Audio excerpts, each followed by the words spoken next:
Nah, berikutnya yang saya mau tanyakan itu tentang bagi kami umat Kristen yang masih percaya, maksudnya mengimani Yesus Kristus sebagai Tuhan, Yesus Kristus adalah juru selamat.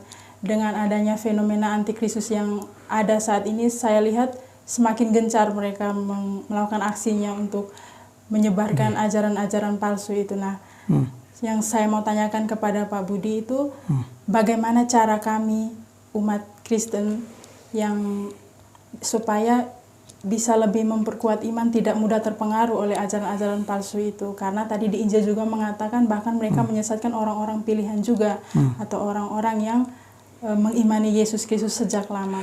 Ya, gitu Pak Budi. Udah. Ya. Supaya imanmu tetap terjaga toh? Iya, benar Pak. 1, harus rajin baca Alkitab. Baik. Oh, ya. Ya. Baca tiap hari, kan ada yang elektronik bisa bunyi toh, bisa baca. Iya. Stem toh, dia bunyi kita tinggal dengar sambil ngapain kan bisa itu. Iya. Kita sambil kerjain apa, sambil dengar kan bisa. Benar. Nah, kalau mau sungguh-sungguh dengar ya enggak apa-apa toh, lebih bagus malah. Artinya biar mengenal dulu isi Alkitab kita itu, karena tentang Yesus ini bukan hanya di Injil. Baik. Ya. Ya. Yesus ini dari Perjanjian Lama atau dari Taurat itu digenapi di Injil, yaitu kedatangan Yesus itu kan, sampai Wahyu. Dari kitab Kejadian sampai Wahyu ini ada koherensinya, ada hubungannya. Ya. Jadi Yesus itu sebagai, ini sedikit aja ya, saya menjelaskan bahwa penting sekali baca Alkitab atau kitab suci kita ini. Baik. Karena kita baru kenal Yesus itu seperti apa, siapa itu lewat Alkitab, bukan karangan kita. Benar. Lewat pengalaman batin kita yang masih meragukan itu kan. Iya, betul. Ini sudah catatan jelas gitu loh. Dari orang-orang yang memang dipilih, kan begitu. Iya, benar. Nah, setelah kita kenal Yesus dengan tepat dan benar, baru kita bisa mencintai apa enggak? Iya, mencintai. Betul toh? Iya, benar. Kenal dulu dong ya. Baru bisa suka, sayang, cinta, mengasihi. Lah itu dari Alkitab. Ya, benar. Ya. Contoh, ini sedikit aja. Iya. Dari Perjanjian Lama, Iya, Pak. ya dari Adam dan Hawa di Taman Eden ya. Iya. Kan dikatakan Allah Tuhan itu ngobrol-ngobrol kan dengan mereka. Iya, benar.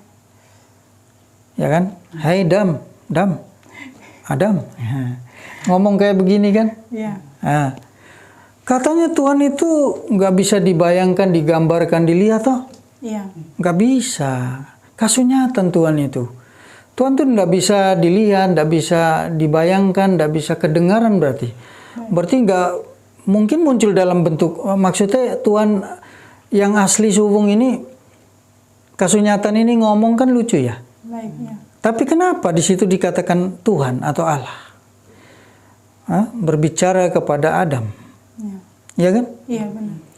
Itulah yang di dalam gereja disebut dengan firman Allah. Logos ini. Firman Allah inilah kecerdasannya Allah. Kecerdasannya Allah. Baik. Ya. Iya. Dengan kecerdasannya inilah Allah itu menciptakan segala sesuatu. Iya. Ya. Iya, Pak. Firman Allah inilah yang menjadi malaikat Tuhan itu, jadi datang ngobrol sama Adam Hawa ini, bahkan bukan hanya Adam dan Hawa, setiap nabi ngobrol dengan Abraham, Benar, ya. Nabi Musa, semua nabi, Yesaya sampai dengan Yohanes semua, itu yang ngobrol dengan semua nabi itu, mulai dari Adam, itu firman Allah. Itu unsur kecerdasannya Allah. Ya, firman atau kecerdasan Allah ini di dalam Injil diterjemahkan dalam bahasa Yunani dengan kata logos. Logos. Logos ini kan artinya kecerdasan, pengetahuan. Berarti kecerdasannya Allah. Bawaan. Jadi kecerdasan Allah ini kan sudah ada bersama-sama dengan Allah dari awal. Dia tidak diciptakan. Tapi dengan kecerdasan atau firman Allah inilah Allah mencipta segala sesuatu. Ya? Iya.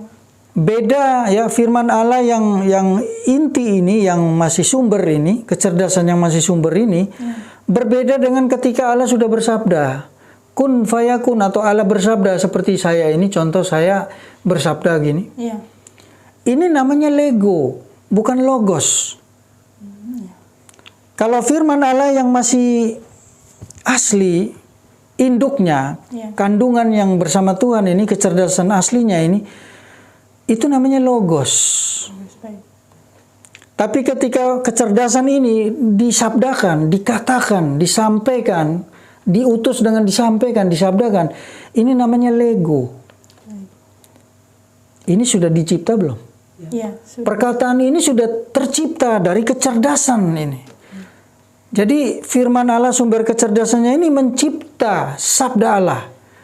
Jadi ya, Iya. Allah bersabda itu beda dengan sabda Allah atau firman Allah. Ya, Iya.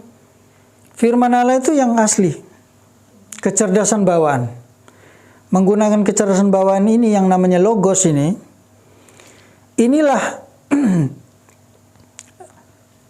perkataan Allah ini, atau kun fayakun, atau sabda Allah ini, firman Allah ini yang keluar dari mulut Allah itu diciptakan. Paham?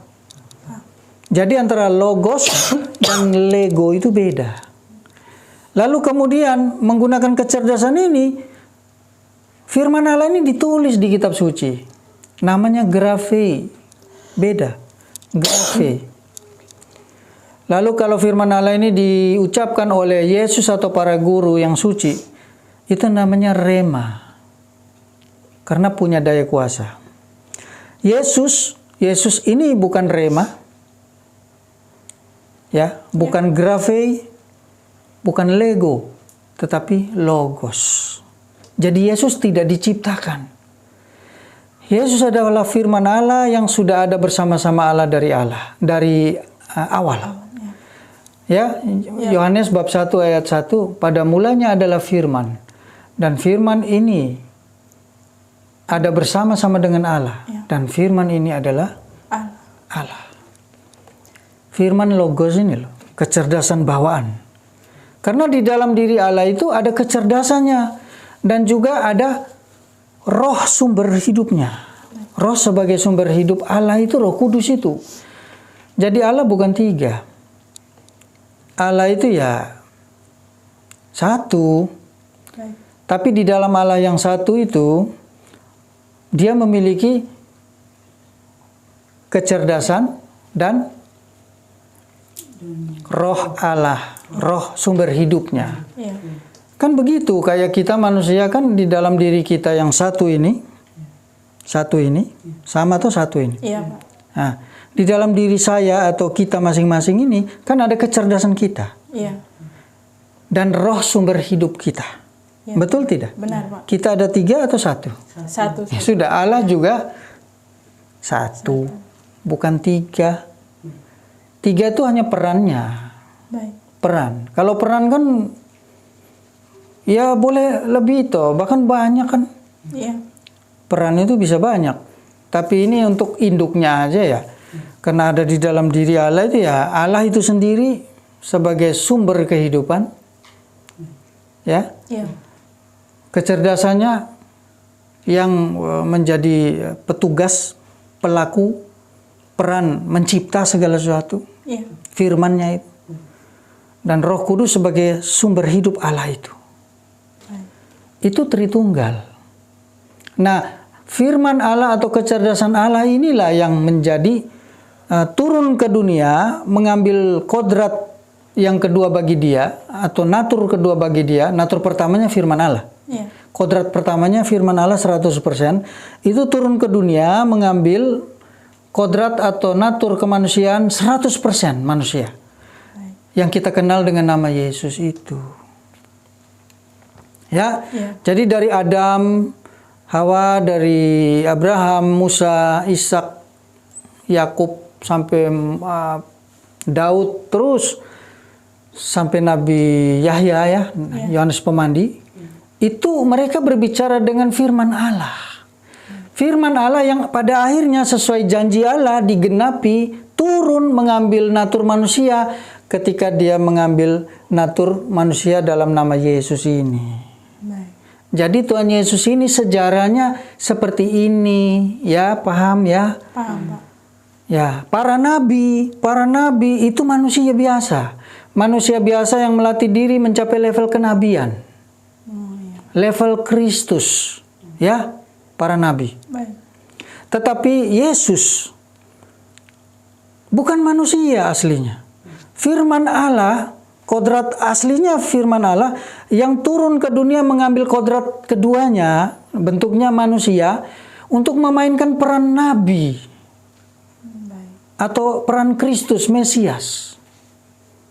Karena hanya dengan melalui peran Mesias Kristus inilah, tetapi menggunakan daya kuasa firman, barulah Yesus ini bisa menanggung dosa yang luar biasa, kekacauan, kegagalan Adam ini.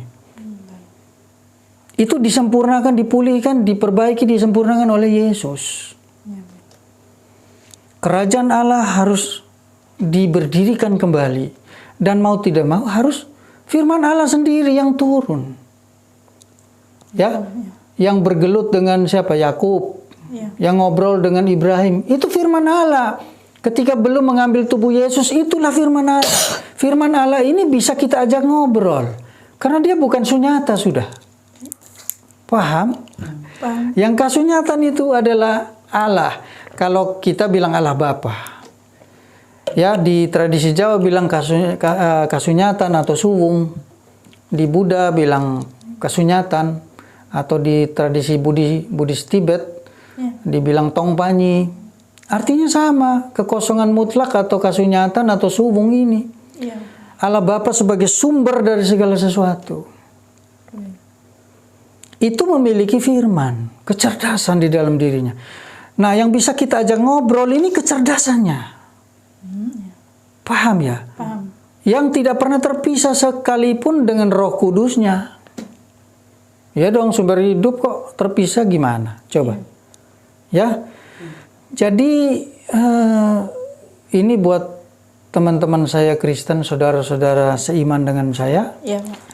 Saya jelaskan ini agak panjang lebar jadinya, Ya. supaya utuh, lengkap.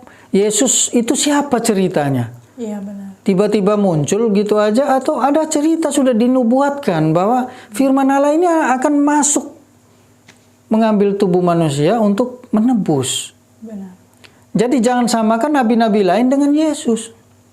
Karena Yesus sendiri mengatakan, kalian datang dari bawah, aku datang dari atas. Ya ini, kodrat keilahian firman-Nya ini, firman Allah ini turun mengambil kodrat kedua buat dirinya untuk berkarya, yaitu manusia yang kita namakan Yesus. Sedangkan nabi lain, itu manusia biasa berlatih mencapai level kenabian, Mesias. Jadi pencapaian gelar Mesias atau Kristus kita itu beda dengan Yesus. Jangan samakan. Kekristusan kita yang datang dari bawah, dari bangsa manusia ini lain dengan kekristusan yang diperankan oleh Yesus. Baik. Firman Allah turun ambil badan manusia untuk memainkan peran Kristus. Tapi kan dengan kuasa firman Allah, kita dengan kuasa apa? Tidak. Makanya Yesus disebut sebagai Nabi Syafaat, yaitu Nabi yang punya kuasa memberikan berkah. Karena dia firman, segala sesuatu diciptakan. Jadi Logos inilah yang menciptakan Lego, Logos inilah yang menciptakan Graphe, Logos yang sama inilah yang menciptakan Rema. Logos yang sama inilah menciptakan langit dan bumi serta segala isinya. Logos inilah yang memberi kuasa kepada para nabi atau Kristus itu. Jadi tolong kita ada malunya. Jangan samakan diri kita mencapai level Kristus dengan kekristusan Yesus lain. Makanya Yesus mendapat gelar kemanusiaannya yaitu imam di atas segala imam, raja di atas segala raja, nabi di atas segala nabi atau Kristus di atas segala Kristus berarti ya. Iya. Yang disebut dengan Tuhan.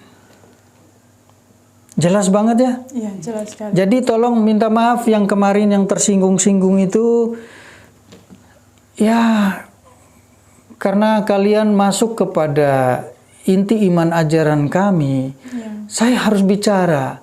Jadi jangan menuduh atau marah-marah saya begini gitu. Saya bicara dari dasar iman kami. Kalian tidak ngomong dengan tidak punya dasar. Waktu saya memberi jawaban menurut dasar yang jelas, kalian tetap salahkan saya, marah-marah. Adilkah itu? Apakah ini sifat ciri-ciri guru yang tercerahkan? Tidak. Ayo dong, malu dong. Ayo dong. Ya? Mari kita sama-sama perbaiki diri. Saya juga tetap memperbaiki diri. Tapi ayo, karena bagi saya kalian belum suci. Kalian belum suci. Memahami Yesus segampang ini aja kalian susah.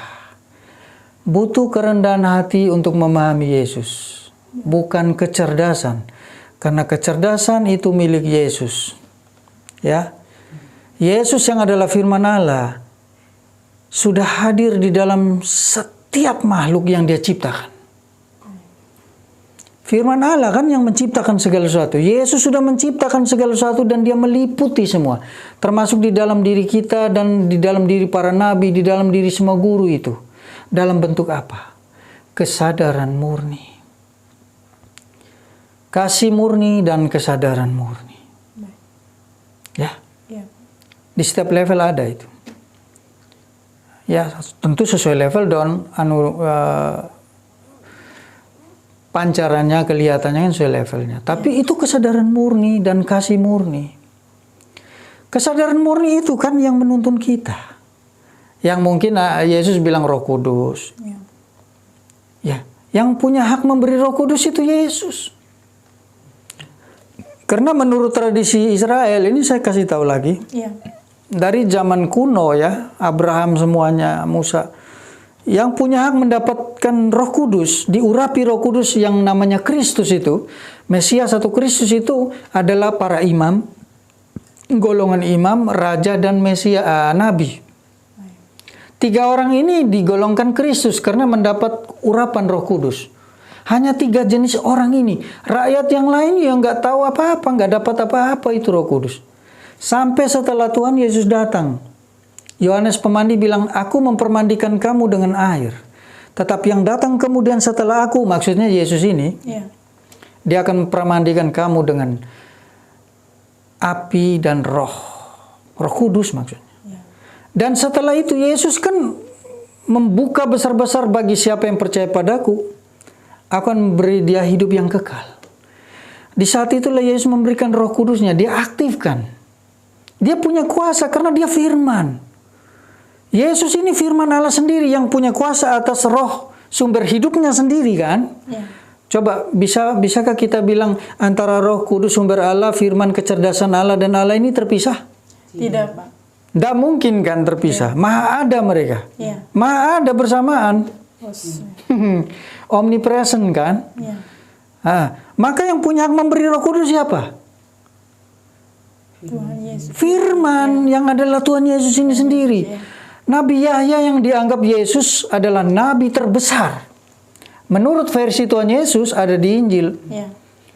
Nabi Yahya atau Yohanes Pemandi ini adalah nabi terbesar. Yesus katakan apa?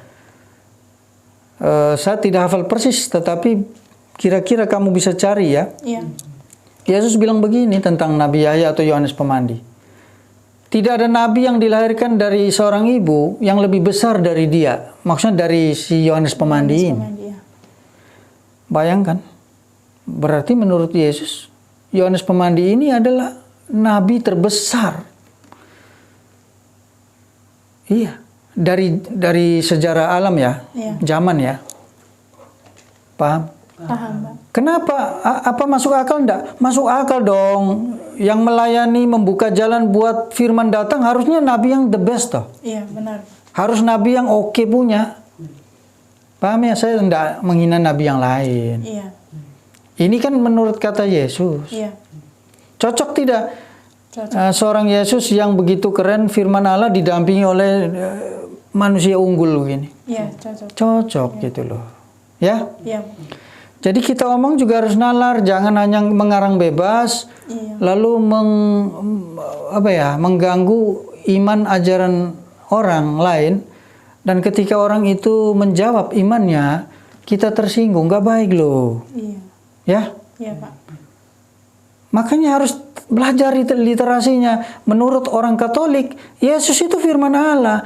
Yang kalau saya pribadi menghayati, Tuhan Yesus ini sudah hadir, maha ada di segala sesuatu, termasuk di dalam diri kita, dalam bentuk kesadaran murni itu yang menuntun kita. Makanya di satu ayat Yesus katakan apa? Bila atau kalau firmanku ada di dalam kamu, kamu akan berbuah banyak. Ya, baik. Kalau firmanku ada di dalam kamu. Ini pernyataan orang yang memiliki otoritas apa coba? Ada nabi yang punya otoritas begini? Tidak. Ini otoritas siapa? Tuhan. Tuhan. Ada lagi kalimat Yesus yang lain yang menunjukkan otoritasnya. Langit dan bumi akan berlalu, tetapi perkataanku atau firmanku tidak akan berlalu. Ini otoritas nabi, manusia nabi atau siapa? Otoritas Tuhan. Otoritas Tuhan. Iya. Ketika muridnya bertanya, Bapak, siapa Bapak itu? Beritahu kami dong, siapa Bapak yang kau maksudkan itu, Guru? Ya. Yesus bilang, sekarang aku berkata-kata kepada kamu tentang Bapa menggunakan perumpamaan. Sekarang. Ya. Tapi akan datang tiba waktunya, aku akan mengatakan langsung, secara langsung. Yaitu kapan? Yesus bilang kapan? Yaitu pada saat kamu meminta kepadaku, aku tidak akan mengatakan padamu bahwa aku akan menyampaikannya kepada Bapa. Berarti yang tertinggal siapa? Tuhan Yesus. Yesus mau bilang dia adalah firman yang tidak terpisah dari Allah Bapa ini sendiri, Yahweh ini sendiri, kasunyatan itu sendiri. Paham ya? Paham. Jadi pribadi di sini mengacu kepada peran sebetulnya. Bahwa kecerdasan Allah kan memiliki peran gitu loh. Roh sumber hidup Allah juga memiliki peran kan? Iya. Dan Yahweh atau kasunyatan ini kan juga memiliki perannya gitu loh. Di alam bangsa manusia ini bahasa kita kan terbatas banget. Iya. Tidak bisa mewakili kebenaran dengan selengkap-lengkapnya ya, sepersis-persisnya. Ya bahasa yang bisa mewakili peran ini butuh pribadi toh. Iya, benar. Hanya sekedar bahasa untuk kita belajar kenal lalu kita ngalami gitu loh. Tujuannya itu bukan asli lurus-lurus tuh enggak. Alat bantu aja, bahasa itu kan alat bantu toh. Iya. Alat bantu untuk kita mengalami esensinya gitu loh. Bahwa esensi di dalam Allah yang satu dan sama itu memiliki kecerdasan firman, logos yang adalah Yesus ini menjadi waktu itu kan. Iya. Dan Roh Kudus. Gitu loh. Paham ya? Paham, Pak. Oke, kalau dari saya kira-kira cukup dulu. Ya. Supaya tidak sampai pagi. Ya. Oke. Ya. Terima kasih Pak Budi atas penjelasan dan tuntunan dari Pak Budi yang sangat bermanfaat bagi saya pribadi dan juga mungkin banyak orang yang membutuhkan. Ya. Ya, Rahayu, sama-sama. selamat malam Pak Budi. Rahayu. Ya.